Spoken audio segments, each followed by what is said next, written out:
Résumé du cours de philosophie sur la liberté. Introduction. Le cours de philosophie aborde la notion de liberté, en explorant les différents aspects du libre arbitre et du déterminisme.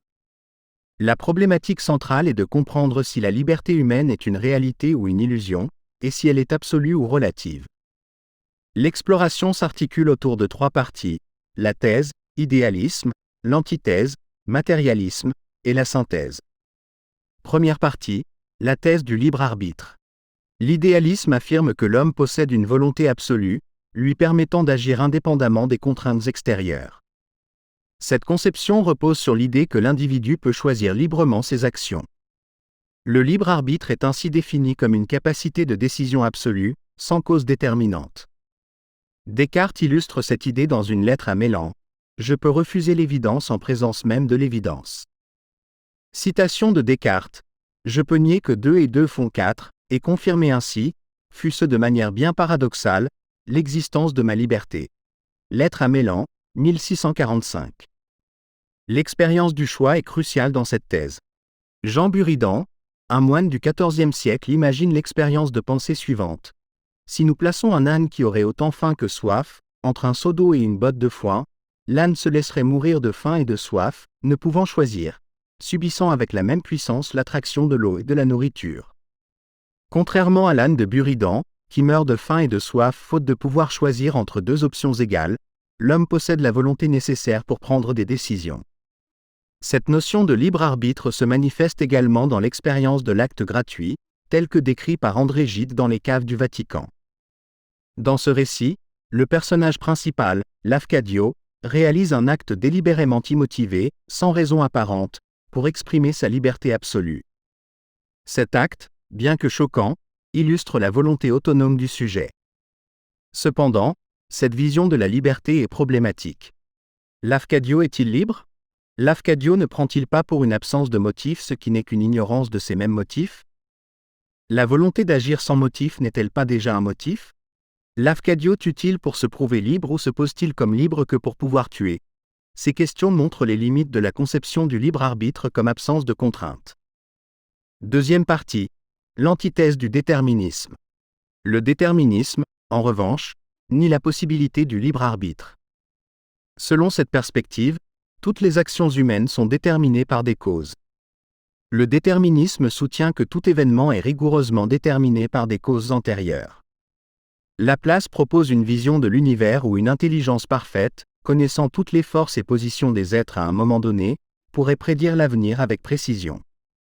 Cette vision, bien que théorique, pose la question de la liberté humaine dans un monde entièrement déterminé. Citation de Laplace: « Nous devons envisager l'état présent de l'univers comme l'effet de son état antérieur et comme la cause de celui qui va suivre. » Essai philosophique sur les probabilités, 1814. Spinoza critique l'illusion de la liberté. Les hommes se croient libres pour cette seule cause qu'ils sont conscients de leurs actions et ignorants des causes par où ils sont déterminés, éthiques. Il compare cette situation à une pierre qui, une fois lancée, continue de se mouvoir et pense qu'elle persévère dans son mouvement par sa propre volonté, alors qu'elle est en réalité contrainte par une force extérieure, la gravitation. Dans son Éthique, Spinoza décrit comment les hommes se perçoivent comme un « empire dans un empire », croyant être indépendants alors qu'ils sont en réalité soumis aux lois naturelles. La véritable liberté, selon Spinoza, réside dans la connaissance de la nécessité. En comprenant les causes de nos actions, nous pouvons aligner notre volonté sur les lois de la nature, ce qui constitue une forme de liberté plus authentique. Spinoza souligne que la véritable liberté ne réside pas dans la rébellion contre les lois naturelles, mais dans la compréhension et l'acceptation de la nécessité. La vraie liberté est dans la connaissance de la nécessité. C'est en connaissant les causes de mes actions que je peux y conformer ma liberté et vouloir vivre selon les lois de la nature. Exemple: un individu qui pense choisir librement de fumer peut en réalité être influencé par des publicités, des pressions sociales, ou des habitudes familiales. La prise de conscience de ces influences peut le mener à une décision plus éclairée et libre. Limite de la thèse du déterminisme. Le déterminisme propose que chaque action est le résultat d'une chaîne de causalité, ce qui remet en question la notion de responsabilité morale. Toutefois, des critiques logiques et morales sont formulées contre cette vision.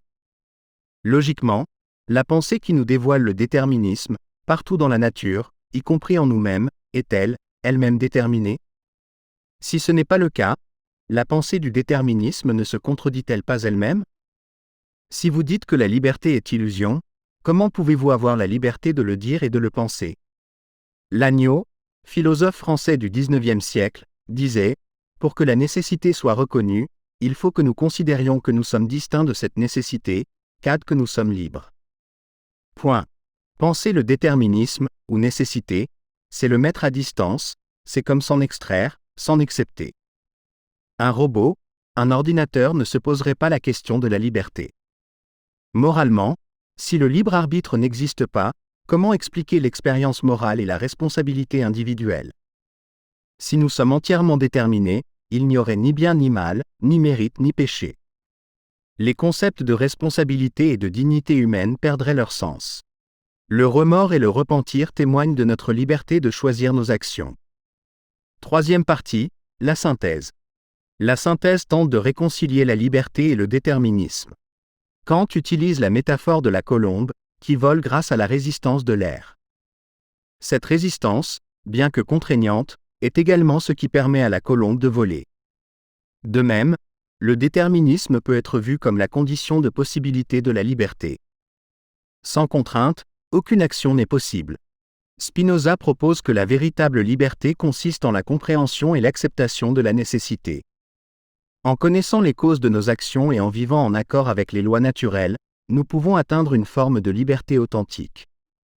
Spinoza affirme « La vraie liberté consiste à comprendre que nous sommes déterminés. » Cette perspective transforme les contraintes en conditions de possibilité pour l'action libre. Exemple, en connaissant et respectant les lois de la gravité, les scientifiques peuvent développer des technologies comme les avions et les fusées, démontrant ainsi comment la connaissance des déterminismes permet d'élargir la sphère de notre liberté. Francis Bacon soutient que l'on commande à la nature en lui obéissant.